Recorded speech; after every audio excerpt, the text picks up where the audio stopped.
Maring Salve, bakit? Pwede ko bang hiramin yung jeep mo? Ha, wala kaming driver. Paano yan? Sino magdadrive? Ako, marunong ako magmaneho. Ikaw? Mare, sige na. Kailangan akong dalhin si Berto sa ospital. Ika na, Maring. Sige na. Ay! Berto! Lumaban ka! Lumaban ka, kuya! Lumaban ka! Huwag kang bibigay! Ate, hindi niya ata huminga si kuya! Ano? Ay, malapit na tayo. Lumaban ka! Huminga si kuya, ate! Berto! Berto! Ate, si kuya. Berto! Berto, huwag mo kami iwan, Berto! Berto! Berto, huwag mo kami iwan, Berto!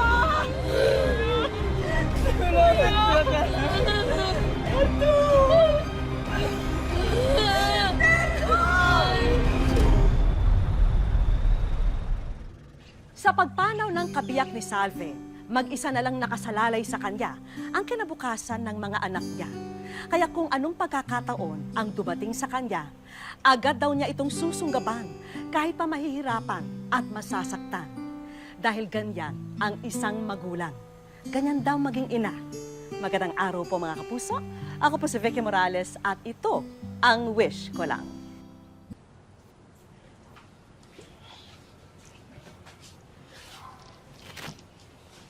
Magtitimbak muna ako ng juice, ate, ah. Tutulungan ko po kayo, tita. Ako, huwag na rin yun. Samahan mo na lang ang nanay mo dito, okay? Michael, Rainier, tayong tatlo na lang ng Tita Carlota niyo magkakasama ngayon. Wala na kasi ang tatay niyo. Kailangan ko nang bumalik ulit sa pagtatrabaho. Nay, tutulong po ako sa pagtatrabaho. Maghahanap po ako ng pwede. Yung classmate ko po, nagtitinda po ng banana Q. Pwede pa po akong magtinda ng banana Q? Hindi. Po? Bakit po? Bata ka pa kasi. Ako lang pwede. Hindi rin, Michael. Nay, Mga anak, ang trabaho ko bilang nag-iisang magulang nyo ay ang buhayin kayo at ang pag-aralin kayo. Alam nyo, gagawin ko yon sa abot ng makakaya ko. Ang trabaho nyo bilang mga anak ko ay ang mag-aral ng mabuti. pangako po, Nay. Makakatapos kaming dalawa. Pangako po, Nay. Wala na tong atrasan.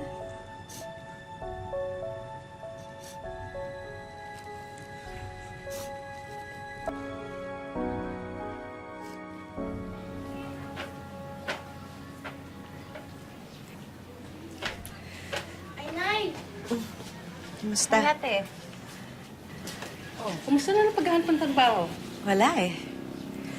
Pumunta na nga ako dun sa dati kong pinasukan na garments factory, kaso wala silang opening. O, sayang naman. Eh, di ba maganda pa sweldo doon? Eh, no choice naman ako eh. Diba nga, nagkasakit nga si Heriberto, kaya kailangan kong umalis. Wala kasing mag-aalaga sa kanya.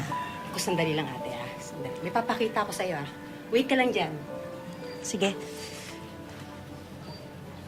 Assignment mo ba yan? Nay, ano po? Ay, mga classmates ko po. Magandang hapon sa inyong lahat. Mabuti naman at may mga kaibigan sa school itong si Michael ko. Ano, pasaway ba? Nay naman! Ikaw naman, joke lang. Ang totoo po, ipagpapaalam po sana namin si Michael. May project po kasi kaming gagawin. Sa bahay po namin, sa kabilang kanto lang po. O sige, basta nandito ka na ulit ng alas 8, ha? Alas 8 po. Kayo naman, nagbibiro lang ako. Talaga, oh. Okay na ba sa'yong alas 10? Opo, Nay. Marami na po kami yung gagawa doon, di ba? O sige, sige. Thank you po. Pasok muna ako sa loob kasi galing ako ng labas eh. Papalit na ako ng damit, ha? Sige po, Nay. Salamat po. Maraming salamat din. Bait pala ng nanay mo, Michael. Ano, game na tayo sa project natin? Ate, sandali. Tingnan mo to, oh. O, di ba? Kayang-kaya mo yan, ate. Hindi na nagdalawang isip si Salve. Agad siyang nagpalista para sa libreng training para maging bus driver. Salve Kanita, For interview na po.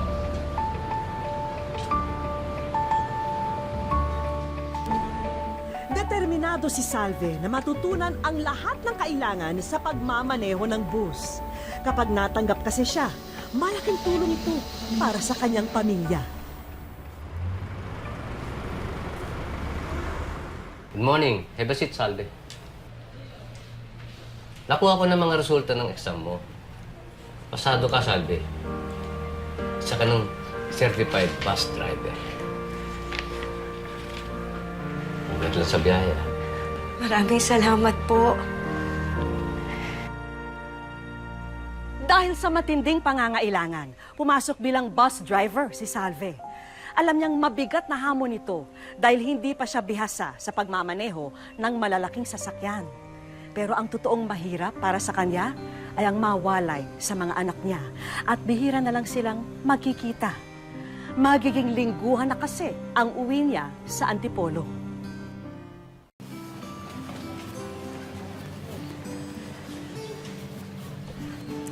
Carl, ikaw na bahala sa mga bata, ha? Pag meron kayong kailangan, tumawag lang kayo sa opisina, okay? Huwag kang mag-alala, ate. Hindi ko pababayaan ng mga anak mo. Kayo naman, oh. Huwag na kayong OA. Uuwi naman ako dito linggo-linggo, eh. Alam ko po, Nay. Ako na po bahala. Tsaka, huwag na kayong mag-alala. Basta pangako niyo sa akin, ha? Mag-aaral kayo na mabuti. Opo. Pagpalain kayo ng Diyos.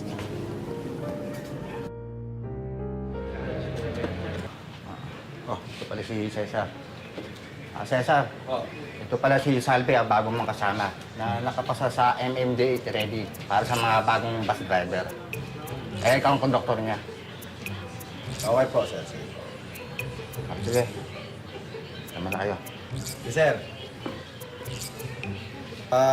Ako konduktor mo, pero hindi mo ko tawaan, ha? Pinapaalala ko lang sa'yo, ha? Hindi naman ganun. Okay yung na, sige na. sabihin. Bye. Halatang halata na mabigat ang loob ni Cesar na maging katrabaho niya si Salve. Paano kaya magiging matiwasay ang biyahe nila kung hindi maganda ang samahan ng konduktor at driver?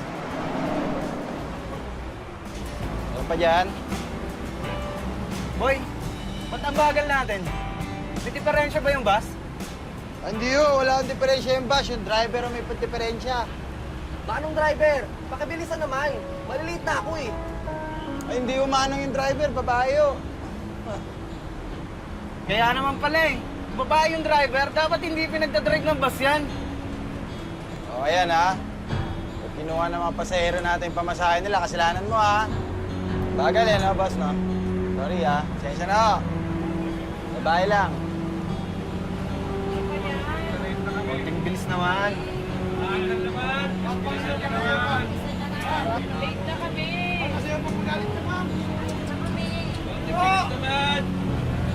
Hoy, bilisan mo naman, oh. Hoy! Sorry, oh. Yung, hoy! Hoy! Atakihin ako sa'yo. Woo! Yung! Nangalang yung pamasahin na. Ay, naku, baba.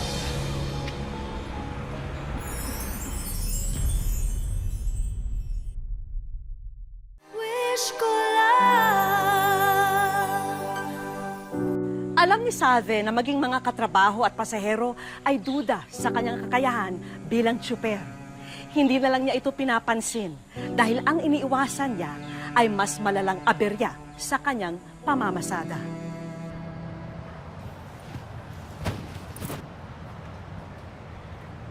Pare, yung driver mo. Wala akong pakialam sa babaeng yan. Ayan siya. Pwedeng tumabi? Ay, maupo kayo. Salamat. Opo ka. Isa pong pork chop. Kamusta naman ang unang biyahe? Ayos naman. Si Cesar ang konduktor mo, di ba? Naku, bibigyan ka lang ng problema nun. Kasi matagal nang gusto maging driver nun. Hindi naman makapasa. Kaya masama ang loob ng maunahan sa kanya. Ako na naman pinagchichismisan nyo, ha? Kahit talaga mga babae, wala kang alam gawin kundi may pagchismisan. Hindi ah. Bakit naman namin pag-aaksayan ka ng panahon? O kung hindi ako pinag-usapan nyo, sino? Bakit gusto mong malaman? Di ba babae lang ang mahilig sa chismis? Bakit? Babae ka ba? Daing nga.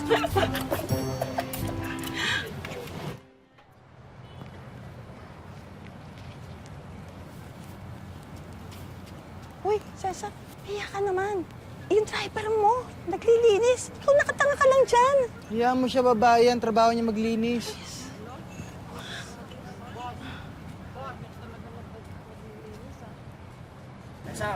Yes, boss.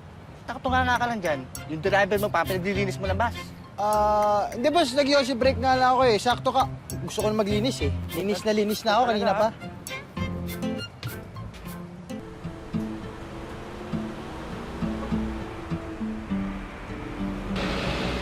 Unti-unti nang nagagamay ni Salve ang pasikot-sikot sa pagiging bus driver.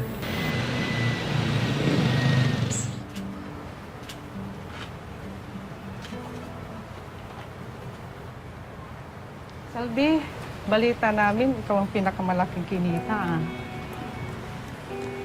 Oy, Cesar, dapat magpasalamat ka dito kay Salve.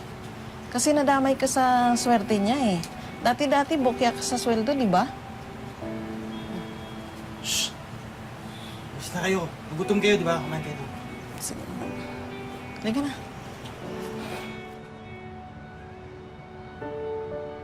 Rainier! Michael!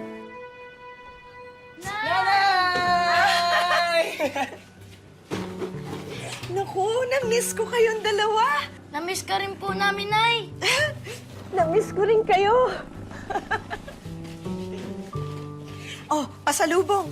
Wow! O, Nay, kamusta po ang trabaho? Okay, okay naman. Medyo mahirap pero kaya naman.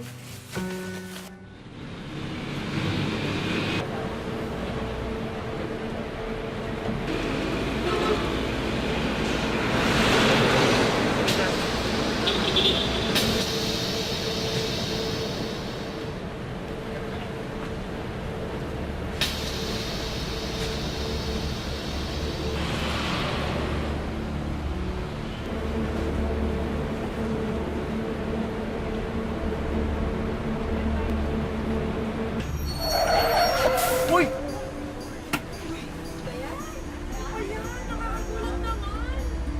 Dahan-dahan naman! Nay, nasaktan ba sa inyo? Wala. Pasensya na kayo, ha? Dahan-dahan naman! Sandali lang, ha? Hindi ko na patayin ah! Eh, kinat niyo ako, eh. Tawag ako sa motorcycle lane eh! Sir, lasing kayo, eh. Sino kasi? Ano ba yan? Anong nangyayari dito? Wala po, sir. Eh, kinat ako nito, eh. Yun, sir, sa lane namin, Lasing ka, no? Hindi, sir. Lasing ka. Hindi, sir. Alam na bawal magmanaw pag lasing? Kaya mo lang po, sir. Sige, lumarga na kayo para hindi kayo maistorbo. Ako na bahala rito. Salamat, ho, Chief. Pasensya na kayo. Lasing yung driver. Biyahe na ulit tayo. Kayo po yung nanay ni Michael, di ba? Sabi ko na nga, Ben, kwento po ni Michael na nagdadrive nga po kayo ngayon. Sinabi sa inyo ng ano ko na nagdadrive ako ng bus? Opo, proud na proud nga po siya eh. Kahit trabahong lalaki daw po pinasok niyo para mapag-aral sila.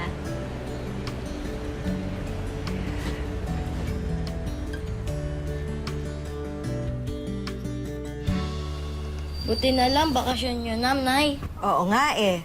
Alam mo, Rainier, marami tayong dapat ipagpasalamat sa Diyos. Natahi ko na, te. Ano ba yan? Kutina pa sa bus mo. Wow! Tinahi ko yan para sa'yo. Ang ganda, no?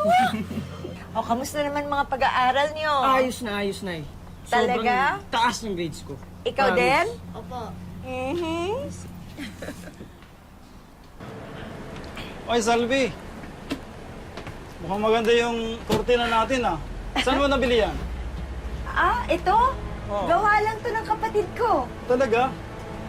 Pwede kayo magpagawa sa kanya? Nakatamad na yung itsura ng bus ko eh. Ako rin, magpapagawa ako. Totoo?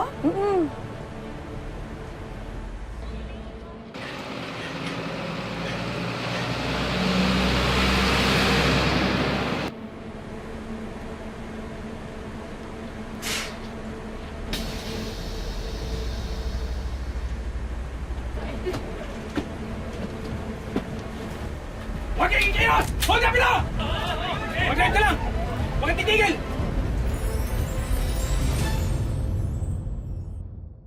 Wish ko lang.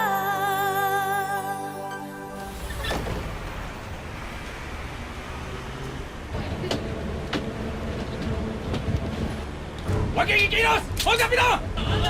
Mag-drive ka lang! Huwag kang titigil! Ano? Saan lang yung sabat? Bilis! Ano? Ano? Wala yung cellphone! Bilis! Labas yung cellphone niyo! Wala! Bilis! Ano yung cellphone? Bilis! Labas yung sabat! Ilagay mo! Yuko! Yuko! Akin na! Bilis! Akin na! Sa'yo! Bilis! May mga pulis.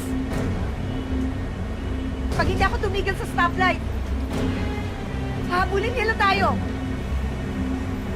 Sige, tigil mo! Huwag kayong kikibo! Pag kumibo kayo, babarilin ko kayo! Ilodap ko na ako! Dito!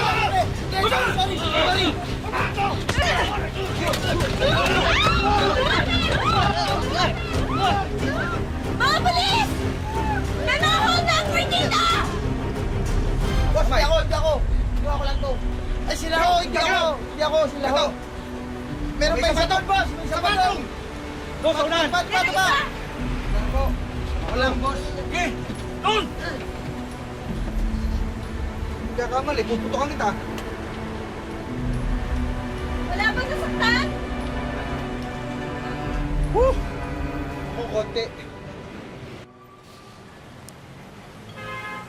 Hoy! Ingat. Hoy, Salvi. Maraming salamat pala sa kortinang pinagawa ko. Ang ganda. Salamat. Salve yung order ko. Kunin ko next week. Ah, sige. Hindi ko kakalimutan.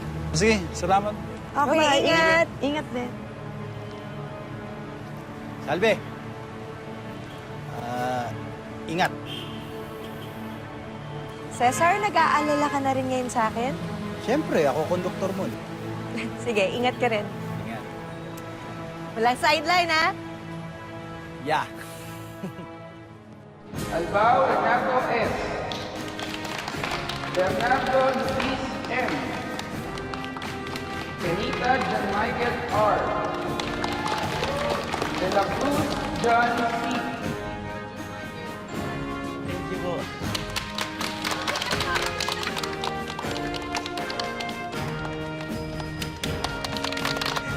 Hey!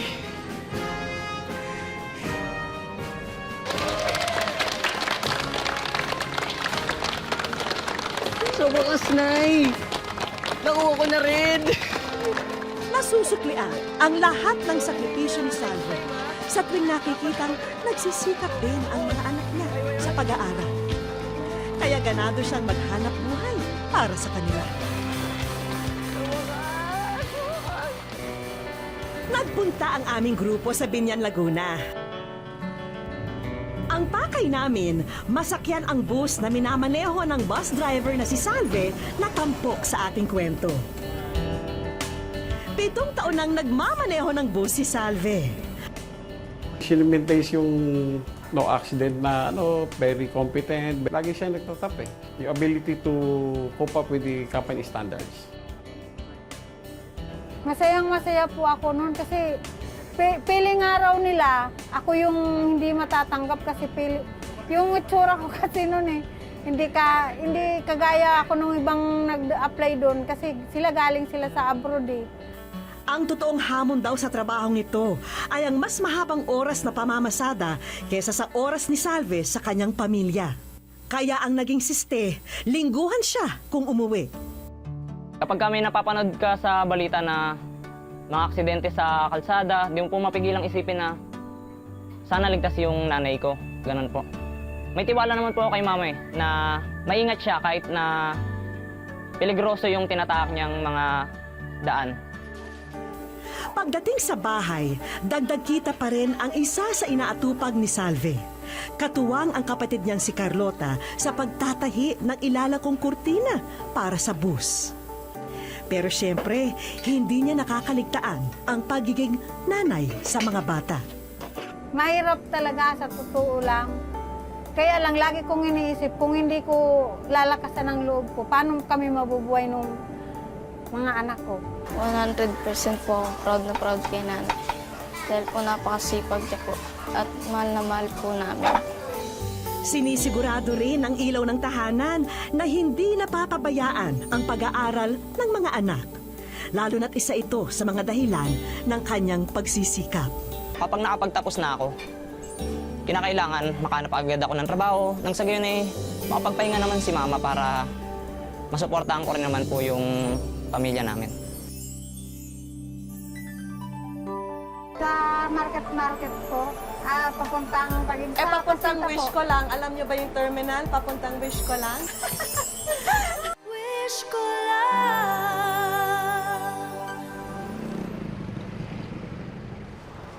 Nandito po tayo ngayon sa Binyan, Laguna para kilalanin po natin ang isang kahanga-hangang babaeng gagawin daw ang lahat para sa kanyang pamilya.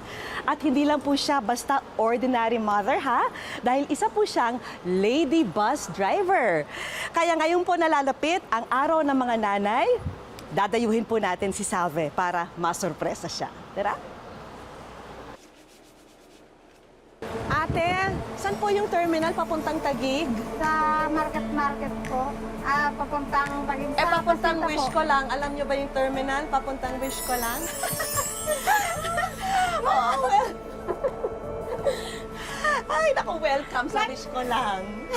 Nakita rin kita ng personal. Ay, naku, galing mo naman. Anong feeling mo na nasa wish ko lang ka? Masaya. Ha? Kasi kayo yung nasa wish ko lang dahil napakasipag niyo po at talagang gusto namin kilalanin yon, especially during Mother's Day po.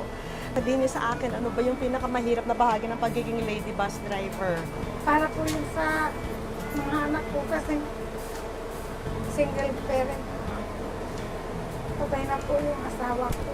Ate Salve, pwede po ipasyal niyo ako sa terminal, sa mga iba-ibang terminal? Walang kaalam-alam si Salve na kinutsyaba na rin namin pati ang kanyang mga kasamahan sa trabaho. Ito, saan pupunta to? Saan to pupunta? Ah!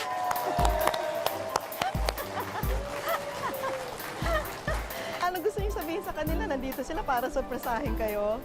Hi, sir! Si Sir George po. Ayan, ang boss. Ano gusto niyo sabihin sa mga kasamahan niyo po? Salamat. Salamat po sa inyo dahil nagtiwala po kayo sa akin. Ang tagal-tagal ko na po dito. Siyempre, kung nandito ang iyong mga katrabaho, maaari ba namang mawala ang mga espesyal na tao sa buhay mo?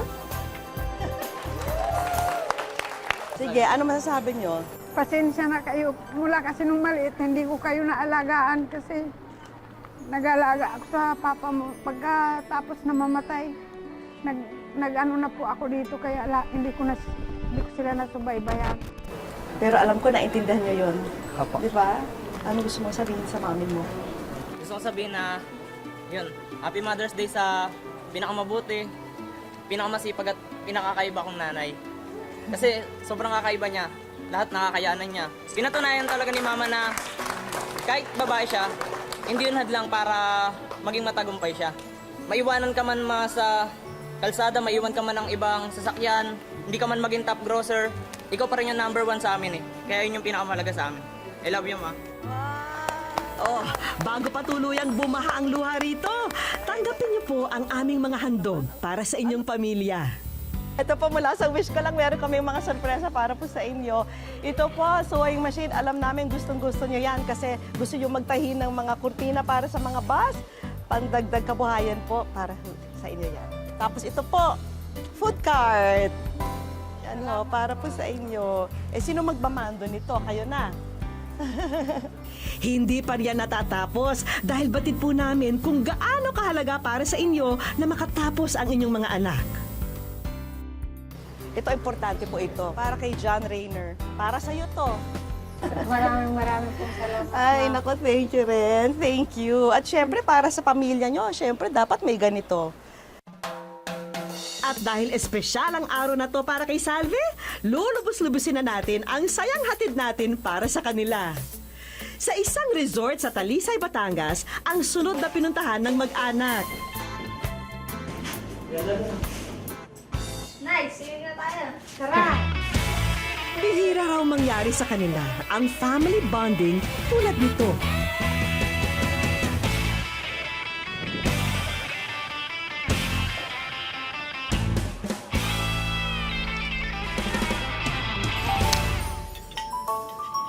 Kung kinabukasan ng mga anak ang magiging dahilan ng pagpupursige ng bawat magulang, hindi magiging mailap ang pag-asa para sa kanila.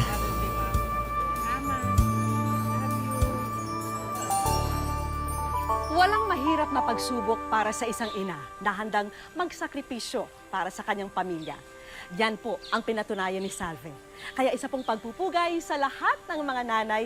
Happy Mother's Day po! Ako po si Vicky Morales at ito po ang wish ko lang.